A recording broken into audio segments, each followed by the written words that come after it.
kadib markii aan arkay sida ay u sii liicayso soomaalinimadii iyo sida faraha uga sii baxayo dalkii Soomaaliyeed taasoo ay ugu wacan tahay ogaansho la'aanta taariikhdii ay ummadan Soomaaliyeed ay lahayd igana soo gaareen fariimo boqolaal dhalinyaro ah ee doonaya inay wax ka ogaadaan taariikhdoodii dhabta ahayd ayaa igu kaliftay inaan qaado tallaabo oo bilaabo ururinta iyo soo gudbinta waxa ay Soomaaliya ahayd iyo sida ay maanta tahay.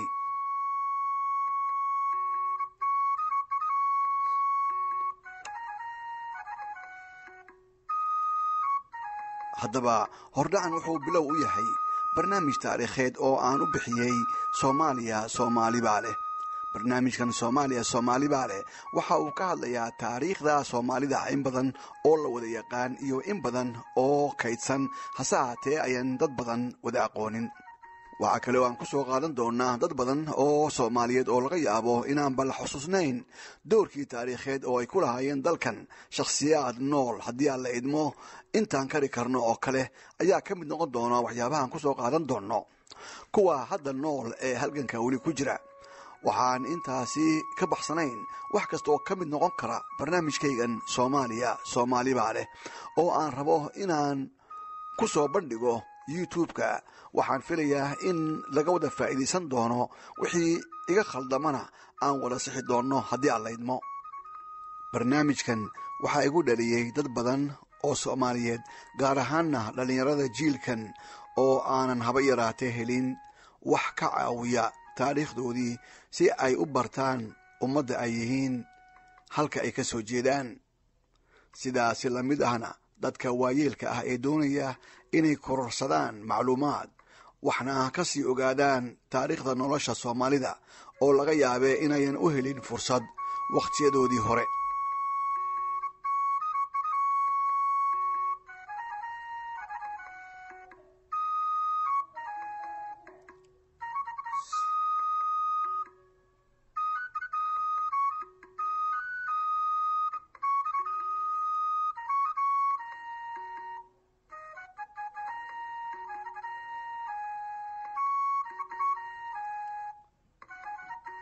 waxaan haddii alla idmo aan toddobaad walba isku dayi doonaa in aan qoraal amaba cod iyo muuqaalba soo geliyo YouTube-ka oo aan ugaga hadlayo qayb ka mid ah taariikhda Soomaalida taasoo aan filayo inay wax badan ka bedeli doonto maankiina.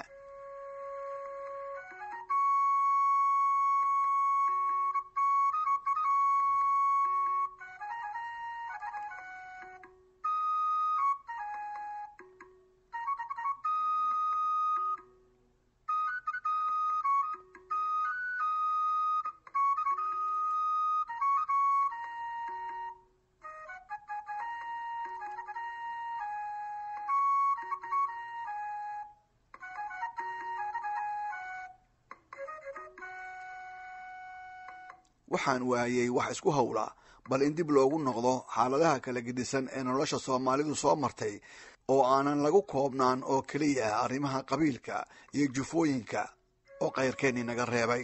waxaa nolosheenii lagu soo koobay qaab xumada taalla maanta oo ah sida aan isu xukumi la'nahay iyo sida aan wax u wada qaybsan la'nahay.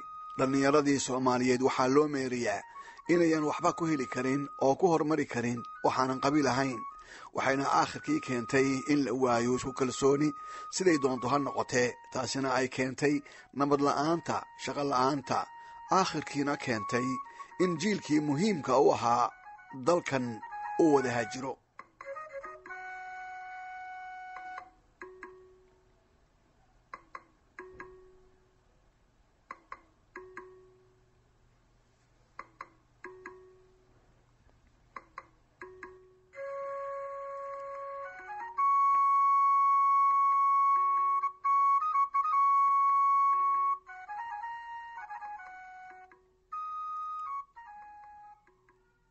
Soomaalidu ma iman dunidan maalmo ka hor waxay soo jireen qarniyaal iyo qarniyaal waxa ay soo mareen nolol si weyn uga gedisan tanay maanta ku nool yihiin amaba ay ku sugan yihiin. Soomaaliya waxay weligeed lahayd dhul ballaaran oo Ilaahay uu ka siiyey geeska Afrika lehna xuduudo ay ka ilaashan jireen cadow kasta. waxay ahaan jireen ummad leh dhaqan iyo xeer garsoor oo salkiisu yahay islaamka. way ku kala dambeeyeen waana ku kala socan jireen. sida waddamada kale ee Afrika waxay ummadda Soomaaliyeed soo martay marxalado gumaysi taasoo keentay inay soo baxaan halyeeyo dagaal la galay gumaystayaashii. waxayna noqotay colaad kama baxaan laga soo bilaabo taariikhdii dhexe ee gumaystayaasha ay soo galeen geyiga Soomaaliya ilaa iyo maanta. waxay taariikhdu qortay halgamayaal badan oo Soomaaliyeed oo u kacay inay la diriraan gumaysiga. hase ahaatee waxaa nasiib darro ahayd in mar walba ay jireen Soomaali uu garabsado gumaysiga oo ka hiiliya halganka iyo wadaninimada iyo Soomaalinimada.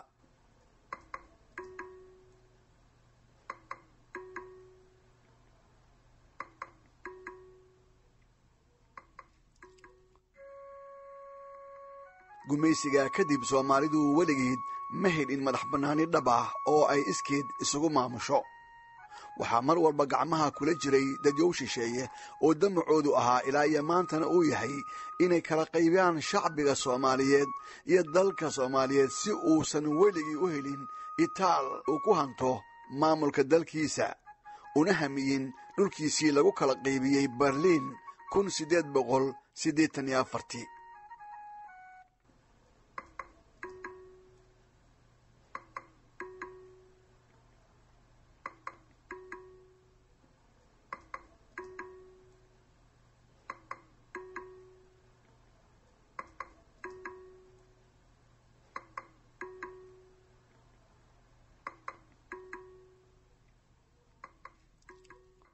sidaas darteed waxaan jecelahay innaga oo iswada kaashanayna inaan taariikhda halganka iyo halgamayaasha Soomaaliyeed oo qaar badan ay taariikhdu kaydisay oo la qoray qaar kale oo badanna ay jiraan oo daahsoon oo qarsoon oo aan weli la soo bandhigin aan u guntanno sidii aan u soo saari lahayn oo aan dhasheenna iyo dadkeenna aan u bari lahayn waxa ay ahaayeen.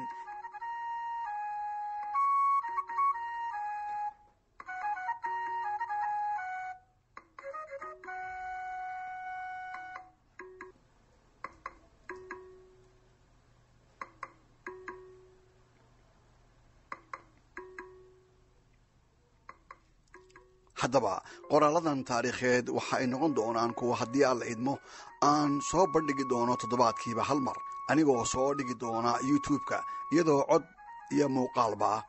waxaan idinka filayaa inaad idinkana dhankiinna aad iga caawisaan wixii agab ah oo waxtar u noqon kara barnaamijkan. haddaba hordhacan kooban oo aan furitaanka uga dhigay barnaamijka Soomaaliya Soomaali baa leh waxaan ku soo gebagabaynayaa qofkii aanan garanayn wixii la soo maray iyo taariikhda Soomaaliyeed ma garan doono halka loo socdo loona wado ummadda Soomaaliyeed. wassalaamu calaykum waraxmatullaahi wabarakaatu.